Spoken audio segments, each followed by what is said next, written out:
बहुत अच्छा। और अब आपकी बारी है वारिस पठान साहब। वारिस पठान जी, एआईएमआईएम के प्रवक्ता, आपका 2 मिनट का समय शुरू होता है। आप देखिए, आतंकवाद है।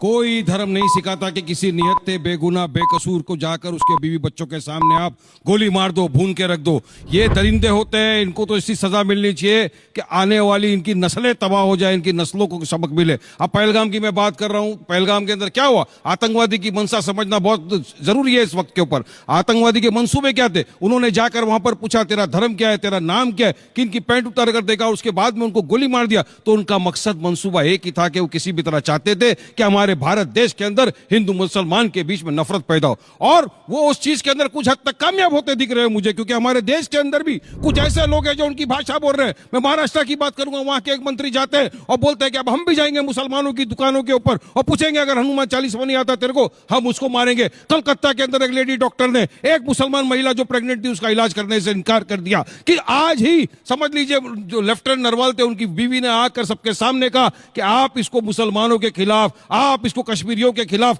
मुद्दा मत बनाइए। हमको जो आतंकवादी थे उनका खात्मा करना है। हम तो चाहते हैं कि आज आतंकवाद, उनके आका, उनके सरगना जहां कहीं भी छुपे हो, पाकिस्तान में हो, चलिए जाकर हम उनका खात्मा करते हैं। और याद रखिए, हम तो एक वो इंसान लोग हैं जिन्होंने आजादी की जंग आजादी से लेकर अब तक शहीद हुए, अपनी जानें गंवाई। आज मैं आपके माध्यम से लोगों को कहता हूं, अगर सरहद के ऊपर जरूरत पड़ गई, अगर इन नस्तनाबूद करना है आतंकवादियों को, तो ये वारिस पठान हमारी सेनाओं के साथ खड़ा हुआ मिलेगा, आपको कांधे से कांधा मिलाएगा। और आतंकवाद को, आतंकवाद के सरगना को, पाकिस्तान को खत्म करने के लिए पहली पहल हम करेंगे। क्योंकि सरफरोशी की तमन्ना अब हमारे दिल में, देखना है जोर कितना बाजू है कातिल में, हम बोल रहे। लेकिन हम चाहते हैं कि हमारे देश के अंदर भी अमन शांति बनी रहे। हम नहीं चाहते कि इस तरह का माहौल क्रिएट हो जाए यहां पर भी हमारे देश के अंदर। देखिए, जब मीटिंग हुई थी वहां पर, ऑल पार्टी मीटिंग, वहां भी कहा गया था कि यहां पर कुछ मिस्टेक हुई है। अगर मिस्टेक हुई है, अगर लोग डेमोक्रेसी के अंदर सरकार को घेरते हैं तो क्यों उनके ऊपर एफआईआर होता है? 3 महिलाओं के ऊपर आपने एफआईआर कर दिए। बताइए क्या डेमोक्रेसी की हत्या नहीं है?